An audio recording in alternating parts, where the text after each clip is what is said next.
Welcome back to the KFiles. Today we are investigating some freakish behavior in Humbug.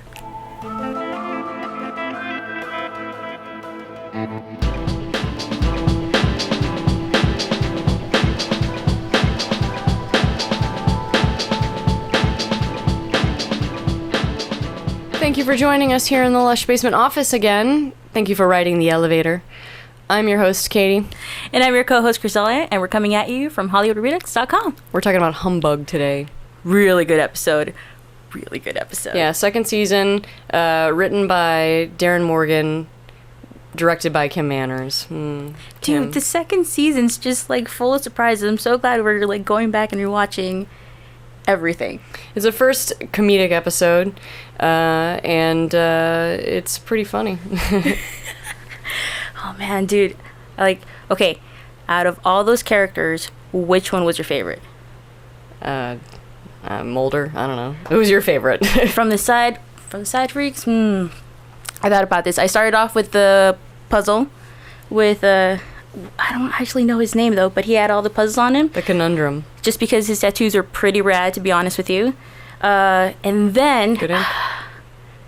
The siblings. The siblings, I think, were my favorite. Well, the monster.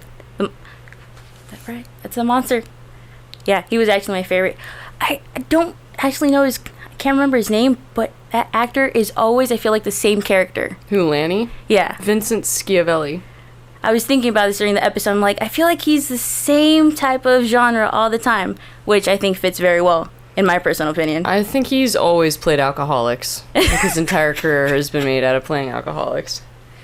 So that's the moral of the story. Darin Morgan tells it to us, like, straight out. That's the moral of the story. Don't drink, kids. At the end, Probably. Dr. Blockhead says it. Like, that's the moral of the story. Don't drink. And it is, because we hear the story about Chang and Eng early on from the museum, that creepy museum owner, who, that actor, I believe, pops up again in Darin Morgan's miniseries episode, The Weremonster, Mulder and Scully Meet the Weremonster. I think he's the motel owner. That's who he looked like. Do we have to go back and look at the episode? Anyway, but in this episode, he's got that amazing prosthetic, and it's directed so beautifully by Kim Manners. You only catch him in just fragments. I love the way he was shot throughout his monologue. It was freaking fantastic, dude. So in the beginning, you only see him in fragments, and it's really making us wanting to see the whole picture. So then by the end, we're like wanting to look at the whole thing. But it's cool. And and Scully gets bought by gets had by the old Barnum. Watch the Egress, I think that is, or See the Egress, or something like that is the name of that bit of humbug from which the title comes.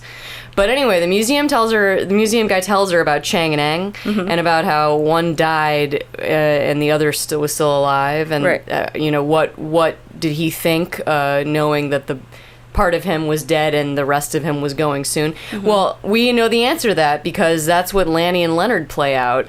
Leonard is like, Lanny's dying, his liver is going, he's an alcoholic, and I am not gonna get stuck with the dead body. Forget that guy. Yeah, so he's like, well, he's dead weight, I gotta go find a new brother. That was pretty messed up, though, because, like, when he finally realizes or accepts the fact that his brother doesn't want to be with him, he was really heartbroken. The fact that it's his own fault. He should have had better life. He should have not been an alcoholic. But even though he realized it, he was still pretty, like, bummed out the fact that he didn't need him. Like, he can survive without him a little bit.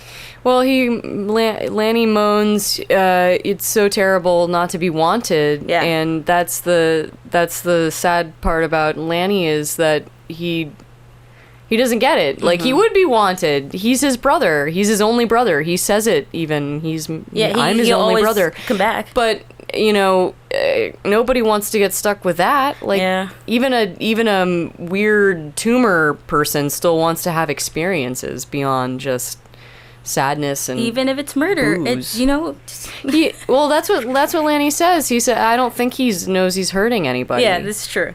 He's just trying to find a new brother. But I mean, like, how does you not know when you see all this blood coming out of people? Like, he's not a, all right. He's a tumor thing. I guess. He's not like a sentient being.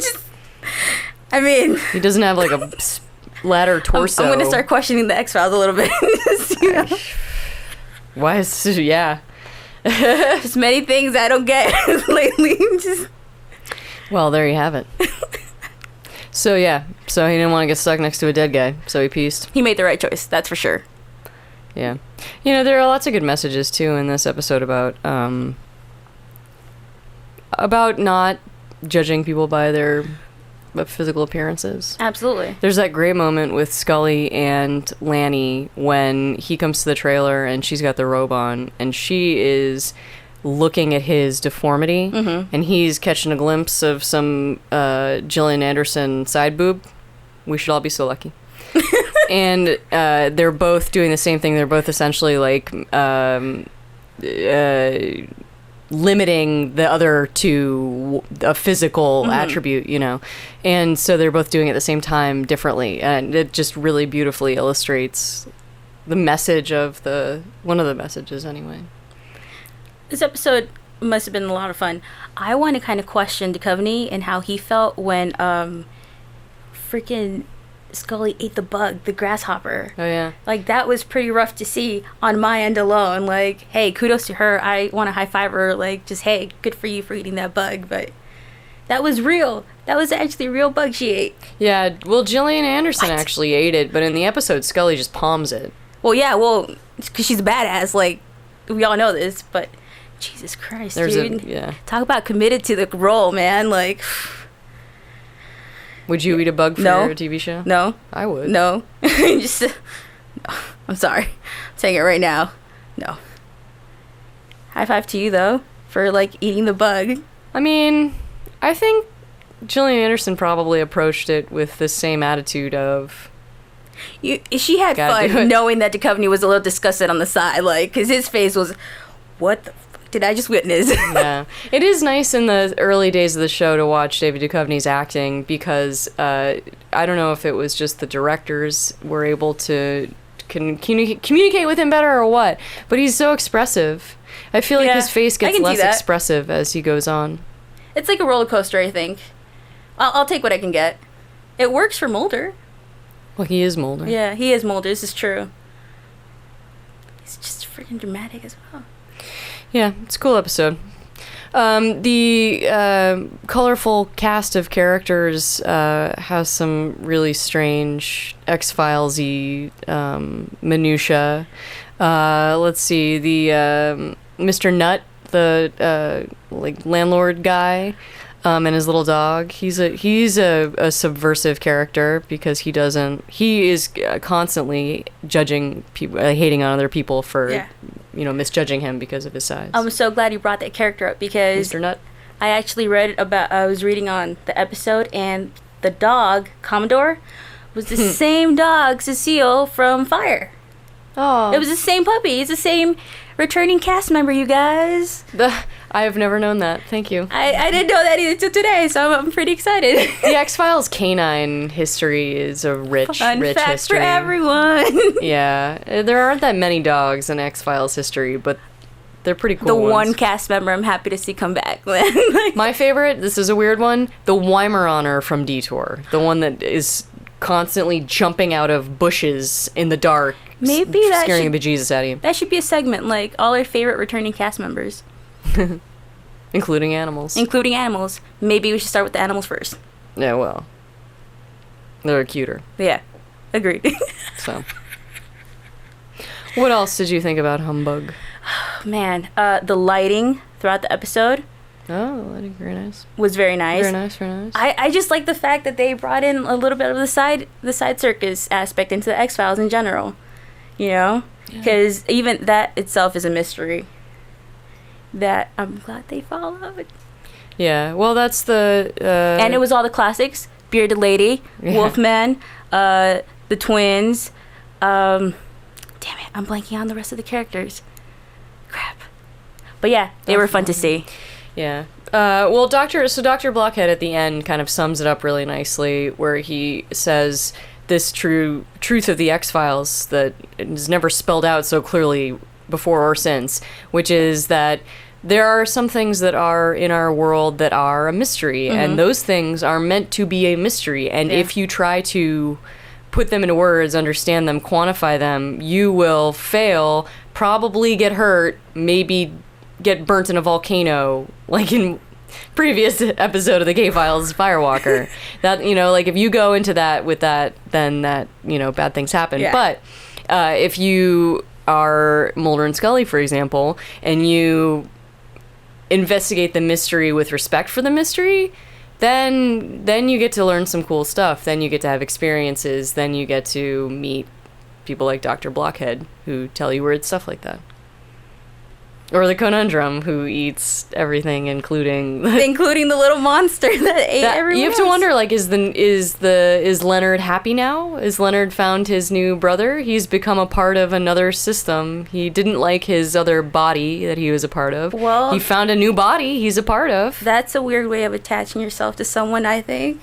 No weirder than the previous. That's true. I can't expect nothing less from the X-Files, man. So, right on.